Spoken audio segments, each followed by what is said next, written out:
கிறிஸ்துவில் பிரியமானவர்களே, நம்முடைய ஆண்டவரும் இரட்சகருமாகிய இயேசு கிறிஸ்துவின் நாமத்தில் உங்களை அன்போடு கூட வாழ்த்துகின்றேன்.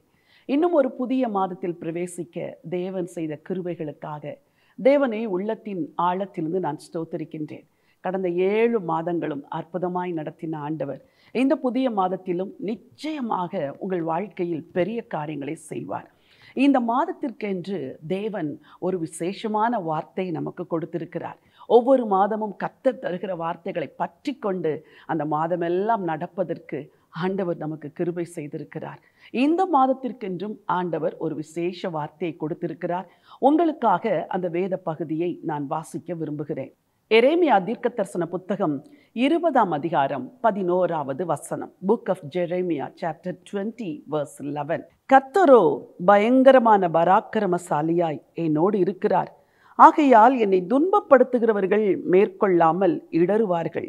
தீர்க்கதரிசியாகிய எரேமியாவுக்கு ஆண்டவர் கொடுத்த வார்த்தை இது. இந்த வசனம் சொல்லுகிறது, கர்த்தரோ பயங்கரமான பராக்கிரமசாலியாய் என்னோடு இருக்கிறார். தீர்க்கன் எரேமியா இந்த வார்த்தையை மிகவும் இக்கட்டான ஒரு சூழ்நிலைமையிலே சொல்லுகிறார். இந்த தீர்க்கனை ஆண்டவர் அழைக்கும் பொழுது ஒரு வாலிபனாய் இருக்கிற நாட்களிலே அழைத்தார். எரேமியா பயந்த சுபாவம் உள்ளவர். ஆகவே அந்த வாலிப நாட்களிலே அவர் ஊழியத்திற்கு வர தயங்கின பொழுது ஆண்டவர் பல வார்த்தைகளை அவருக்கு கொடுத்தார். அந்த வார்த்தைகளில் விசேஷமான ஒரு வார்த்தை, நான் உன்னோடு கூட இருக்கிறேன் என்பது. இந்த தைரியம் கொடுக்கிற வார்த்தைகளை எரேமியாவுக்கு கொடுத்துத்தான் ஆண்டவர் தன்னுடைய ஊழியத்தை செய்யும்படி அழைக்கிறார். எனக்கு அன்பானவர்களே, இந்த மாதம் முழுவதும் கர்த்தர் உங்களோடு கூட இருப்பார். எப்படி இருப்பார் தெரியுமா? சாதாரணமாக அல்ல, பயங்கரமான பராக்கிரமசாலியாய் கர்த்தர் உங்களோடு கூட இருந்து உங்களுக்காக பெரிய காரியங்களை செய்வார். கர்த்தர் பயங்கரமான பராக்கிரமசாலி என்று வேதம் சொல்லுகிறது. வேதம் பலவிதமான பராக்கிரமசாலிகளை குறித்த சரித்திரத்தை பதிவிட்டிருக்கிறது. முதல் பராக்கிரமசாலியாக வேதத்தில் சொல்லப்படுகிறவன் நிம்ரோத். இந்த நிம்ரோத் மிகவும் பராக்கிரமசாலி. ஆனால் அவன் தேவனுக்கு விரோதமான பராக்கிரமசாலியாக இருந்தான். அவன்தான் நினிவேயை கட்டினான் என்று சரித்திரம் சொல்லுகிறது. பாபேல் கோபுரத்தை கட்டினவன் இந்த நிம்ரோத் என்று சரித்திரம் சொல்லுகிறது. ஆனால் இந்த பராக்கிரமசாலி தேவனுக்கு விரோதமாக செயல்பட்டவன்.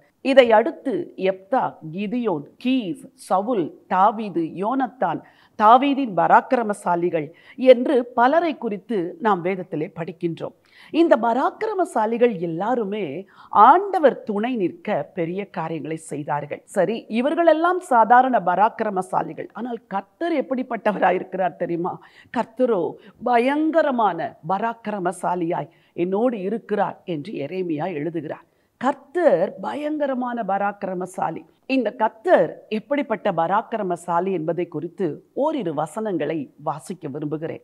இந்த மாதம் முழுவதும் கர்த்தர் பயங்கரமான பராக்கிரமசாலியாய் உங்களோடு கூட இருந்து பெரிய காரியங்களை செய்வார். சங்கீதம் 93 முதல் வசனம். கர்த்தர் ராஜரீகம் பண்ணுகிறார், மகத்துவத்தை அணிந்து கொண்டிருக்கிறார்.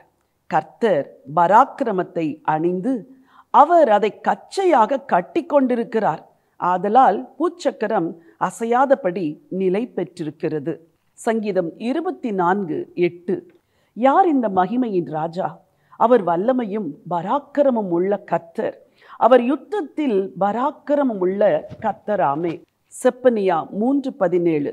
உன் தேவனாகிய கர்த்தர் உன் நடுவில் இருக்கிறார், அவர் வல்லமை உள்ளவர், அவர் ரட்சிப்பார். இந்த வசனங்கள் எல்லாம் ஆண்டவரை பராக்கிரமசாலி என்று கூறுகிறது. பராக்கிரமம் என்றால் வல்லமை என்பது ஒரு பொருள். ஆண்டவர் வல்லமை உள்ள ஒரு பராக்கிரமசாலி. அவரிடத்தில் இருக்கிற வல்லமையினால் பூச்சக்கரம் அசையாமல் நிலை பெற்றிருக்கிறதாம். அவரிடத்தில் இருக்கிற வல்லமையினால் கர்த்தர் ரட்சிக்கிறாராம். இந்த வல்லமையை கர்த்தர் இந்த மாதம் முழுவதும் உங்கள் வாழ்க்கையிலே வெளிப்படுத்த போகிறார். கர்த்தரின் பராக்கிரமம் வெளிப்படுகிற மாதம்தான் இந்த மாதம். கர்த்தர் தன்னுடைய பராக்கிரமத்தை உங்கள் தனிப்பட்ட வாழ்விலும், உங்கள் குடும்பத்திலும், உங்களுடைய எல்லைகளிலும், உங்கள் ஊழியங்களிலும் வெளிப்படுத்துகிற மாதம் இந்த மாதம். கர்த்தரோ பயங்கரமான பராக்கிரமசாலியாக என்னோடு இருக்கிறார் என்று இந்த மாதத்தின் ஒவ்வொரு நாளும் அறிக்கை செய்யுங்கள். கர்த்தர் செய்யும் பராக்கிரமத்தை நிச்சயமாய் நீங்கள் உங்கள் வாழ்க்கையிலே பெற்று அனுபவிப்பீர்கள். இந்த பராக்கிரமசாலியாகிய கர்த்தர் என்ன செய்கிறார்? சுருக்கமாக 3 காரியங்களை நான் உங்களோடு கூட பகிர்ந்து கொள்ள விரும்புகிறேன். இந்த பராக்கிரமசாலியாகிய கர்த்தர் முதலாவது உங்களோடு கூட இருக்கிறார். எரேமியாவுக்கு ஒரு சந்தேகம் வந்துவிட்டது. மெய்யாகவே ஆண்டவர் என்னோடு இருக்கிறாரா? அவர் என்னோடு கூட இருந்தால் ஏன் இதெல்லாம் நடக்கிறது? ஆண்டவர் ஏன் கிரியை செய்யவில்லை? என் வாழ்வில் ஏன் ஆண்டவர் மௌனமாக இருக்கிறார்? அவருடைய செயல்களை நான் பார்க்கவே முடிகிறது இல்லையே என்று அங்கலாய்த்து ஒரு ஜெபத்தை செய்கிறார். அந்த ஜெபத்தை நான் வாசிக்க விரும்புகிறேன். நீங்கள் கூட கடந்த நாட்களில் எத்தனையோ காரியங்களை குறித்து அங்கலாய்த்தீர்கள். ஏன் ஆண்டவரை மௌனமாக இருக்கிறேன்? ஏன் ஆண்டவரை கிரியை செய்யவில்லை? ஏன் ஆண்டவரை செயல்படவில்லை? ஏன் என் ஜெபத்திற்கு பதில் வரவில்லை என்று கடந்த நாட்களெல்லாம் அங்கலாய்த்த சகோதரனே, சகோதரியே, இந்த மாதம் கர்த்தர் சொல்லுகிறார், நான் பயங்கரமான பராக்கிரமசாலியாக உன்னோடு கூட இருக்கிறேன். இப்படி சொன்ன வார்த்தையை பெற்றுக்கொண்ட எரேமியா முதலாவது என்ன ஜெபித்தார்? ஒரு வசனத்தை வாசிக்க விரும்புகிறேன். எரேமியா தீர்க்கதரிசன புத்தகம் 14ஆம் அதிகாரம் 8-9 வசனங்கள்.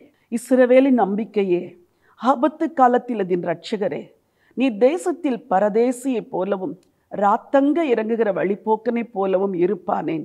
நீர் விடாய்த்து போன புருஷனைப் போலவும் ரட்சிக்க மாட்டாத பராக்கிரமசாலியைப் போலும் இருப்பானேன்.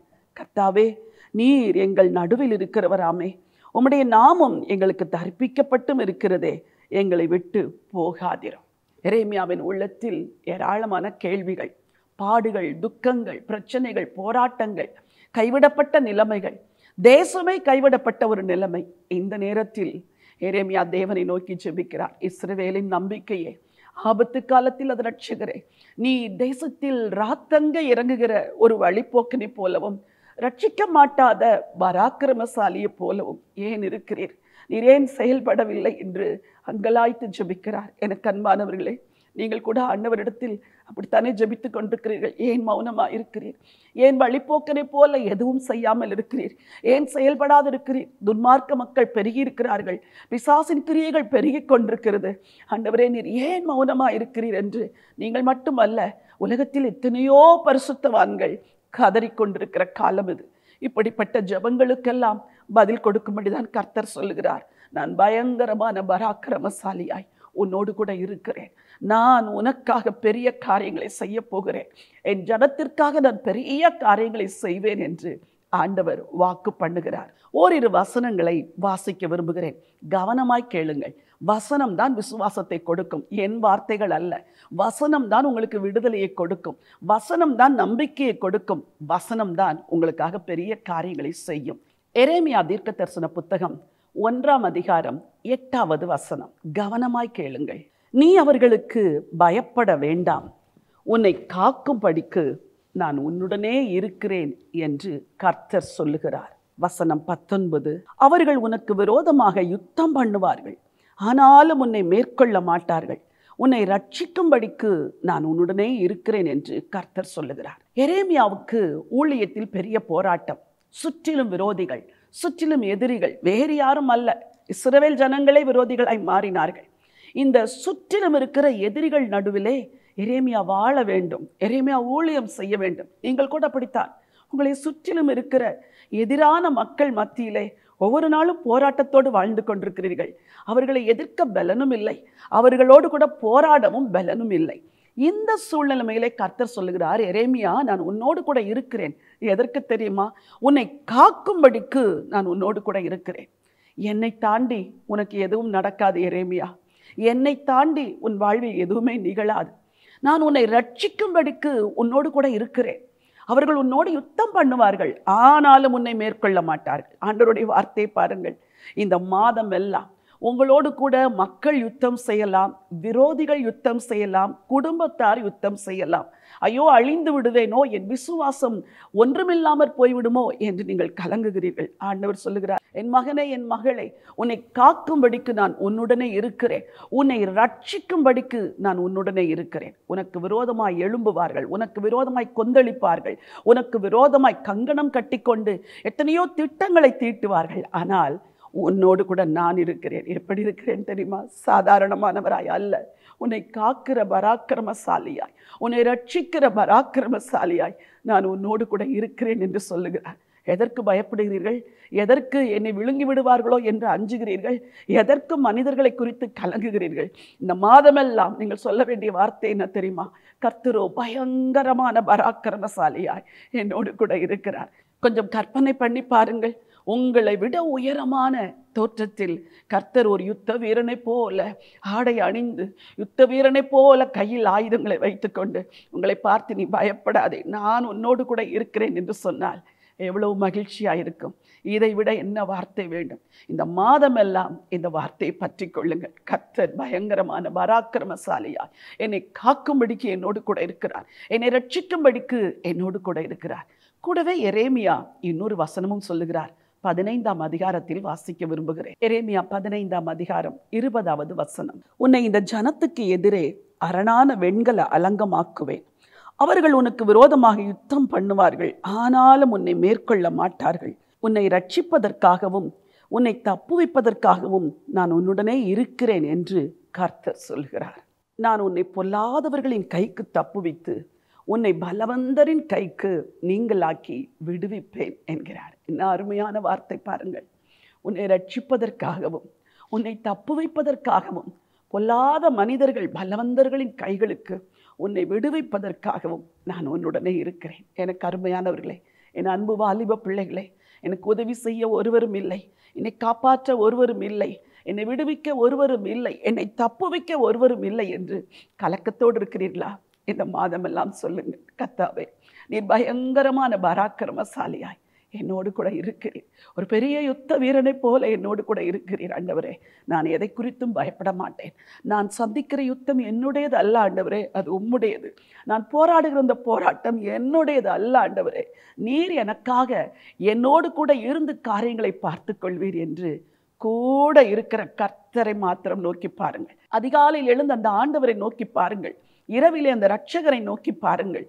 பிரச்சனைகளையும் போராட்டங்களையும் மனுஷனுடைய எதிர்ப்புகளையும் சந்திக்கும் பொழுதெல்லாம் இந்த ஆண்டவரை நோக்கி பாருங்கள். அவர் கூட இருப்பார். அவர் உங்களுக்கு பெரிய காரியம் செய்வார். இந்த நம்பிக்கையோடு இந்த மாதத்தை துவங்குங்கள். அப்போஸ்தலனாகிய பவுல் சொல்கிறார் அல்லவா, கர்த்தர் நம் பட்சத்தில் இருந்தால் நமக்கு விரோதமாய் இருப்பவன் யார்? இந்த ஆண்டவர் உங்கள் பட்சத்தில் இருக்கிறார். அவர் எல்லாவற்றையும் பார்த்து கொள்ளுவார். இரண்டாவதாக, இந்த கர்த்தர் கூட இருந்து உங்களுக்காக என்ன செய்வார் என்று வேதம் சொல்லுகிறது. இந்த பராக்கிரமசாலி யுத்தம் செய்து மேற்கொள்ளுவாராம்.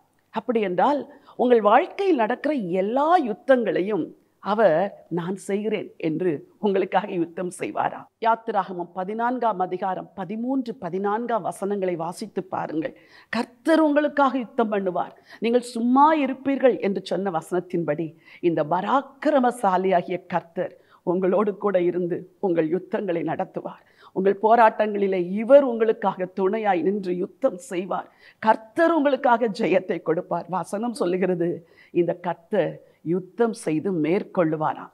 ஓரிரு வசனங்களை உங்களுக்காய் வாசிக்க விரும்புகிறேன். ஏசாயா தீர்க்க தரிசன புத்தகம் 42ஆம் அதிகாரம் 13, 14 வசனங்கள். கர்த்தர் பராக்கிரமசாலியைப் போல் புறப்பட்டு யுத்த வீரனைப் போல் வைராக்கியம் உண்டு முழங்கி கெர்ச்சித்து தம்முடைய சத்துருக்களை மேற்கொள்ளுவார். நான் வெகுகாலம் மௌனமாயிருந்தேன், சும்மா இருந்து எனக்குள்ளே அடக்கி கொண்டிருந்தேன். இப்பொழுது பிள்ளை பெறுகிறவளைப் போல சத்தமிட்டு அவர்களை பாழாக்கி விழுங்குவேன். இந்த வார்த்தைகளை பாருங்கள். இந்த வசனங்கள் எல்லாம் அரிதாக இருக்கிறது, ஆச்சரியமாக இருக்கிறது.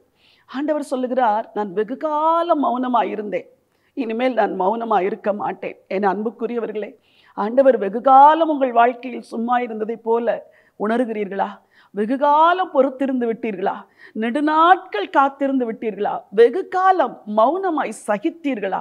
வசனம் சொல்கிறது, ஆண்டவரும் வெகு காலம் மௌனமாயிருந்தாராம். கர்த்தர் பராக்கிரமசாலியைப் போல் புறப்பட்டு யுத்த வீரனைப் போல் வைராக்கியம் உண்டு முழங்கி கெர்ச்சித்து தம்முடைய சத்துருக்களை மேற்கொள்ளுவார். இந்த பராக்கிரமசாலி என்ன செய்வாராம்? உங்களுக்காக யுத்தம் செய்து சத்துருக்களை மேற்கொள்ளுவாராம். இந்த மாதம் கர்த்தர் உங்களுக்கு யுத்தம் செய்கிற மாதம். இந்த மாதம் கர்த்தர் உங்கள் சத்துருக்களை எல்லாம் மேற்கொள்ளுகிற ஒரு மாதம். கர்த்தருக்கு மாத்திரம் பயந்து நடந்து விடுங்கள். பாவத்திற்கு இடம் கொடுத்து விடாதிருங்கள். இந்த ஆண்டவர் கூட இருக்க வேண்டும் என்றால் பாவம் உங்கள் வாழ்க்கையில் இருக்கக்கூடாது. இந்த தேவன் உங்களோடு கூட இருக்க வேண்டும் என்றால் அநியாயம் உங்கள் வாழ்க்கையில் இருந்துவிடக்கூடாது. உண்மையில்லாத தன்மைகளை உங்கள் வாழ்க்கையை விட்டு விலக்கி விடுங்கள். அவைகளை எல்லாம் அகற்றி விட்டு இந்த ஆண்டவரை கூட வைத்திருக்கும் பொழுது இவர் யுத்தம் செய்வார், மேற்கொள்ளுவாராம். இன்னும் ஓரிரு வசனங்கள் இருக்கிறது, அதையும் வாசிக்க விரும்புகிறேன் உங்கள் விசுவாசத்திற்கு ஏதுவாக. ஏசாயா 49 அதிகாரம் 24, 25 வசனங்கள். பராக்கிரமன் கையில் இருந்து கொள்ளை பொருளை பறிக்க கூடுமோ, அல்லது நீதியாய் சிறைப்பட்டு போனவர்களை விடுவிக்க கூடுமோ? என்றாலும் இதோ பராக்கிரமனால் சிறைப்படுத்தப்பட்டவர்களும் விடுவிக்கப்படுவார்கள், பலவந்தனால் கொள்ளையிடப்பட்டதும் விடுதலையாக்கப்படும்.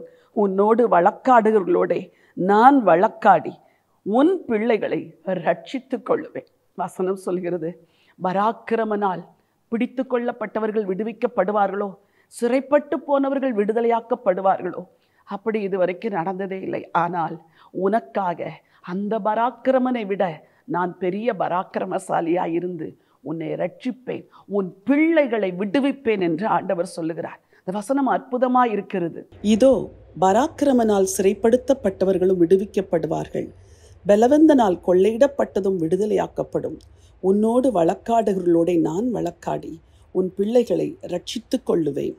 இன்றைக்கு அநேகருடைய பிள்ளைகள் பிசாசினால் சிறைப்பிடிக்கப்பட்டு பாவங்களுக்கும் கெட்ட பழக்க வழக்கங்களுக்கும் போதைகளுக்கும் இன்னும் பலவிதமான அசுத்தங்களுக்கும் அடிமைகளாக்கப்பட்டு கிடக்கிறார்கள். பெற்றோரே, இந்த வசனத்தை விசுவாசியுங்கள்.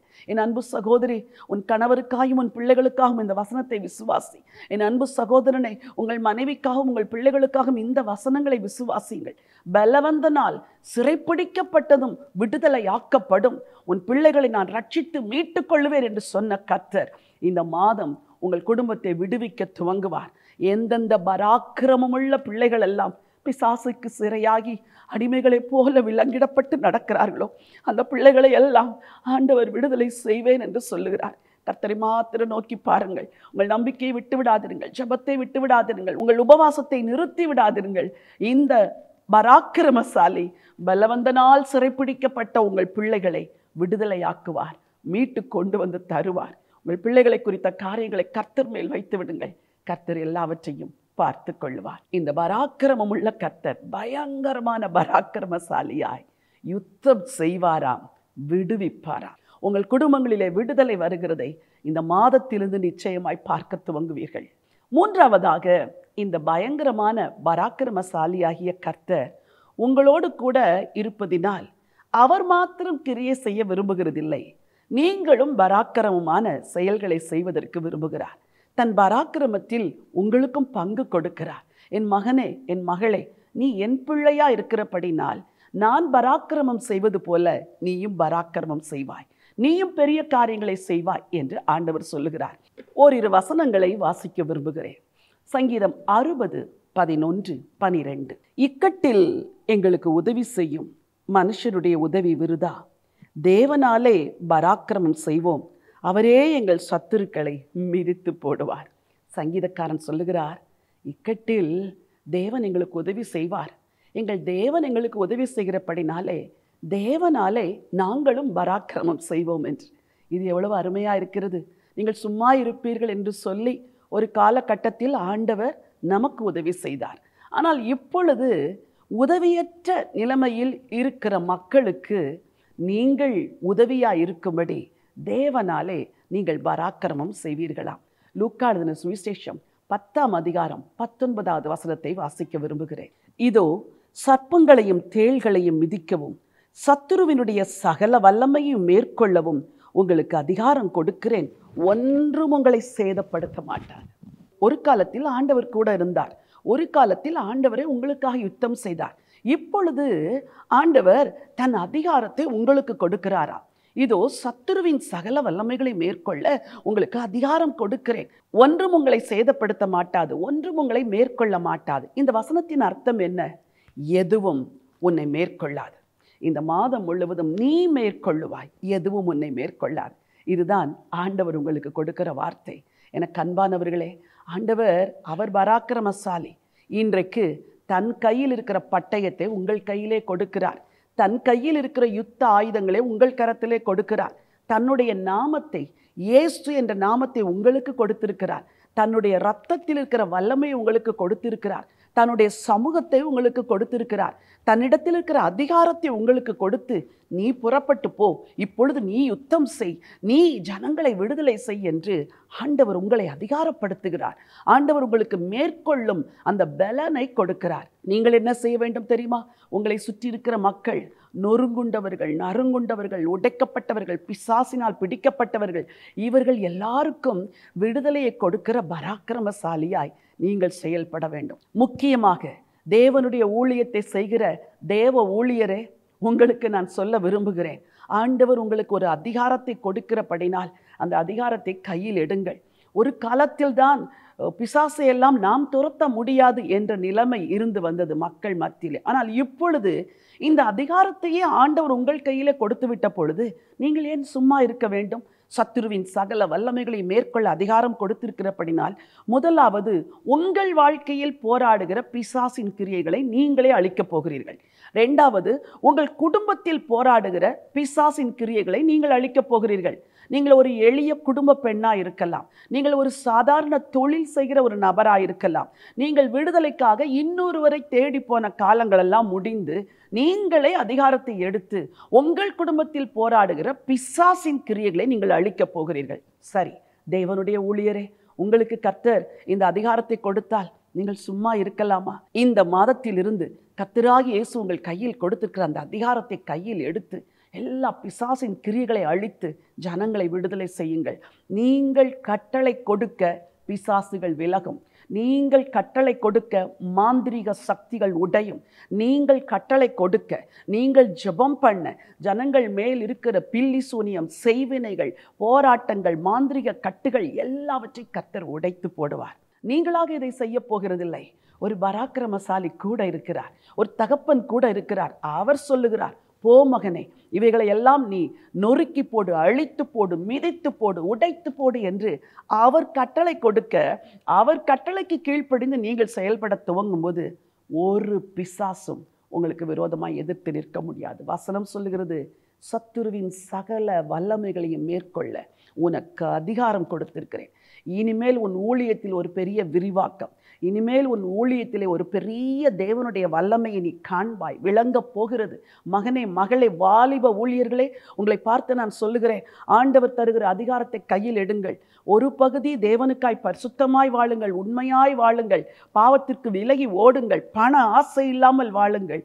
அடுத்த பகுதி ஆண்டவர் கொடுக்கிற அதிகாரத்தை கையில் எடுத்து ஆத்துமாக்களை விடுதலை செய்ய செய்ய செய்ய நீங்கள் விரும்புகிற ஆசீர்வாதங்கள் எல்லாம் ஊழியத்திலும் உங்களை தேடி வரும், உங்கள் சொந்த வாழ்விலும் உங்களை நிரப்பும். இந்த பராக்கிரமசாலியாகிய கர்த்தர் கூட இருக்கிறதினால் நீங்கள் மேற்கொள்ளுவீர்கள், நீங்கள் ஜெயிப்பீர்கள். அன்றைக்கு சூசான் அரண்மனையிலும் அந்த பாபிலோன் தேசத்திலும் இருந்த யூதர்களை அழிக்க பிசாசானவன் கிரியை செய்தான். ஆனால் ஆண்டவர் எப்படி அவர்கள் மேற்கொள்ளும்படி வைத்தார் என்று சொல்லி ஒரு வசனத்தை வாசித்து உங்களுக்கு ஜெபிக்க விரும்புகிறேன். எஸ்தரின் புத்தகம் 9ஆம் அதிகாரம் 1வது வசனம். யூதரின் பகைஞர் அவர்களை மேற்கொள்ளலாம் என்று நம்பினார்களே, அந்நாளில் தானே யூதரானவர்கள் தங்கள் பகைஞரை மேற்கொள்ளும்படிக்கு காரியம் மாறுதலாய் முடிந்தது. காரியத்தை மாறுதலாய் முடித்த தேவன் என்ன செய்தாரா? பகைஞர்கள், அதாவது பிசாசானவன் ஆமான் என்பவனை தூண்டி ஏவி அவன் மூலமாய் யூதர்களை அழிக்க சித்தம் கொண்டான். ஆனால் வசனம் சொல்லுகிறது, அந்நாளில் தானே காரியம் மாறுதலாய் முடிந்தது. யூதரானவர்கள் தங்கள் பகைஞர்களை மேற்கொள்ளும்படிக்கு காரியம் மாறுதலாய் முடிந்தது. எந்த பிசாசின் கிரியைகளை குறித்து பயப்படுகிறீர்கள்? எந்த செய்வினை, மாந்திரிகம், பில்லி சூனிகள், கட்டுகளை குறித்து அஞ்சிக் கொண்டிருக்கிறீர்கள்? இன்றைக்கு சொல்கிறேன், கர்த்தர் பராக்கிரமசாலியாய் உங்களோடு கூட இருக்கிறார். நீங்கள் மேற்கொள்வீர்களே அல்லாமல் பிசாசு உங்களை மேற்கொள்ள முடியாது. நீங்கள் ஜெயிப்பீர்களே அல்லாமல் மனிதர்கள் உங்களை ஜெயிக்க முடியாது. கர்த்தரோ பயங்கரமான பராக்கிரமசாலியாய் என்னோடு கூட இருக்கிறார். இந்த நம்பிக்கையோடு இந்த மாதத்தை துவங்குங்கள். பராக்கிரமசாலியாகிய கர்த்தர் உங்களுக்காக பராக்கிரமம் செய்வார். மோசேயை பார்த்து சொன்னார், பூமி எங்கும் எந்த ஜாதிகளிடத்திலும் செய்யப்படாத அதிசயங்களை உன் ஜனங்கள் எல்லாருடைய கண்களுக்கு முன்பதாக நான் செய்ய துவங்குவேன். நான் உன்னோடு கூட இருந்து செய்யும் காரியம் பயங்கரமாயிருக்கும். பெரிய தேவன் பயங்கரமான பராக்கிரமசாலியாய் உங்களோடு கூட இருக்கிறார். பெரிய காரியங்களை செய்வார். பெரிய காரியங்களை எதிர்பாருங்கள். உங்களுக்காய் ஜெபிக்க விரும்புகிறேன். அன்பின் ஆண்டவரே, பரலோக பிதாவே, உம்முடைய ஜீவனுள்ள வார்த்தைகளுக்காக நன்றியோடு உம்மை ஸ்தோத்திரிக்கிறப்பா. ஆண்டவரே, எரேமியாவுக்கு நீர் கொடுத்த இந்த வார்த்தைகள் உம்முடைய பிள்ளைகளுக்கும் நீர் கொடுத்த வார்த்தைகளாக இருக்கிறதற்காக நன்றி அப்பா. கர்த்தரோ பயங்கரமான பராக்கிரமசாலியா என்னோடு இருக்கிறார் என்ற வார்த்தையை உம்முடைய ஜனங்களுக்கு நீர் கொடுத்ததற்காய் ஸ்தோத்திரம். இந்த மாதம் முழுவதும் தேவன் பயங்கரமான பராக்கிரமசாலியாய் உம்முடைய பிள்ளைகளோடு கூட இருந்து பெரிய காரியங்களை செய்வீராக. பராக்கிரமசாலியாய் அவர்களை காப்பாற்றுகிறதற்காய் நன்றி. பராக்கிரமசாலியாய் அவர்களை ரட்சிக்கிறதற்காய், அவர்களை தப்புவிக்கிறதற்காய் உமக்கு கோடான கோடி ஸ்தோத்திரம் அப்பா. பராக்கிரமசாலியாய் அவர்களுக்காக யுத்தம் செய்து ஆண்டவரே நீர் மேற்கொள்ளுகிறதற்காய், ஜெயிக்கிறதற்காய் உமக்கு நன்றி அப்பா. பராக்கிரமசாலியாய் நீர் கூட இருந்து அவர்களையும் பராக்கிரமசாலிகளாய் மாற்றி ஆண்டவரே மேற்கொள்ள வைக்க போறதற்காய் ஸ்தோத்திரம். ஜெயிக்க வைக்க போறதற்காய் ஸ்தோத்திரம். அநேகருடைய வாழ்க்கையில் இருக்கிற சத்துருடைய கிரியைகளை அழிக்க வைக்க போறதற்காய் உமக்கு நன்றி. இந்த மாதம் மேற்கொள்ளுகிற மாதம் என்று சொன்னீர், ஜெயிக்கிற மாதம் என்று சொன்னீர். அந்த வார்த்தையின் படியே உம்முடைய பிள்ளைகளும் ஜெயிப்பார்கள். அவர்களை சுற்றி இருக்கிற காரியங்களிலும் ஜெயத்தை கொடுக்க போறதற்காய் ஸ்தோத்திரம் ஐயா. யாருக்கெல்லாம் வழக்கு இருக்கிறதோ ஆண்டவர் ஜெயத்தை கொண்டு வாங்க. யாருக்கெல்லாம் போராட்டம் இருக்கிறதோ ஆண்டவர் ஜெயத்தை கொண்டு வாங்க. யாரெல்லாம் உம்முடைய ஊழியத்தை செய்கிறார்களோ அவர்களுக்கு உம்முடைய அதிகாரத்தை கொடுத்து ஜனங்கள் வாழ்க்கையில் இருக்கிற கிரியைகளை அழித்து ஆண்டவரே ஜனங்களை விடுதலை செய்து சத்துருவை மேற்கொள்ள வைக்க போறதற்காய் ஸ்தோத்திரம். ஆண்டவரே, அன்றைக்கு எப்படி யூதர்களுக்கு காரியம் மாறுதலாய் முடிந்ததோ அதே போல உம்முடைய பிள்ளைகளுக்கும் காரியங்களை மாறுதலாய் தேவன் முடித்து கொடுக்க போறதற்காய் கோடான கோடி ஸ்தோத்திரம். இந்த ஜீவ வார்த்தைகளுக்காய் நன்றி. உம்முடைய ஜனத்தை ஆசீர்வதிங்க. இந்த மாதம் முழுவதும் ஜெயமாய் நடத்துங்க. பயங்கரமான பராக்கிரமசாலியாய் நீ கூட இருந்து பெரிய காரியங்களை செய்ய போகிறதற்காய் கோடி ஸ்தோத்திரம். ராஜா இயேசுவின் நாமத்தில் பிதாவே, ஆமென், ஆமென். பிரியமானவர்களே, கர்த்தரோ பயங்கரமான பராக்கிரமசாலியாய் உங்களோடு கூட இருக்கிறார். இந்த வார்த்தையை ஒவ்வொரு நாளும் அறிக்கை செய்யுங்கள். பெரிய தேவன் கூட இருக்கிறபடினால் பெரிய காரியத்தை எதிர்பாருங்கள். இந்த செய்தியை தயவு செய்து பிறருக்கும் பகிர்ந்து கொள்ளுங்கள். இதே போல ஒவ்வொரு நாளும் வெளிவருகிற டுடேஸ் விக்ட்ரி என்ற ஒரு குறும் செய்தியையும் நீங்கள் பிறருக்கு பகிர்ந்து கொள்ள அன்போடு கூட சொல்லுங்கள். அந்த செய்தி பல்லாயிரக்கணக்கான மக்களுக்கு ஆசீர்வாதமாக இருக்கிறது. நான் ஒவ்வொரு தேசத்திற்கும் கடந்து செல்லும் பொழுது மக்கள் சொல்லுகிறார்கள், உங்கள் டுடேஸ் விக்ட்ரி மிகுந்த ஆசீர்வாதமாக இருக்கிறது என்று. உங்கள் நண்பர்கள், உறவினர்கள், ஆண்டவரை அறியாதவர்கள் எல்லாருக்கும் அந்த செய்தியை பகிர்ந்து கொண்டு அந்த சேனலை சப்ஸ்கிரைப் பண்ணும்படி சொல்லுங்கள். இந்த ஊழியத்திற்காய் நீங்கள் ஜெபிக்கிறீர்கள், இந்த ஊழியத்திற்காய் நீங்கள் கொடுக்கிறீர்கள். உங்களுக்கு உள்ளத்தின் ஆழத்திலிருந்து மனமார்ந்த நன்றியை தெரிவித்துக் கொள்கிறேன். கடந்த மாதம் உங்களிடத்தில் கட்டிட பணிக்காக நீங்கள் கரம் கோர்க்கும்படி உங்களை வேண்டிக் கொண்டோம். உங்களில் ஒரு சிலர் அதற்காக உங்களுடைய காணிக்கைகளை கொடுத்தீர்கள். உங்களுக்கும் எங்கள் மனதார்ந்த நன்றியை தெரிவித்துக் கொள்கிறோம். அந்த வேலை சீக்கிரமாய் நடக்கவும் முடித்து கர்த்தருடைய பணியை தொடரவும் உங்கள் ஜெபங்களை நாங்கள் நாடி நிற்கிறோம். கர்த்தர் உங்களை ஆசீர்வதிப்பாராக. God bless you.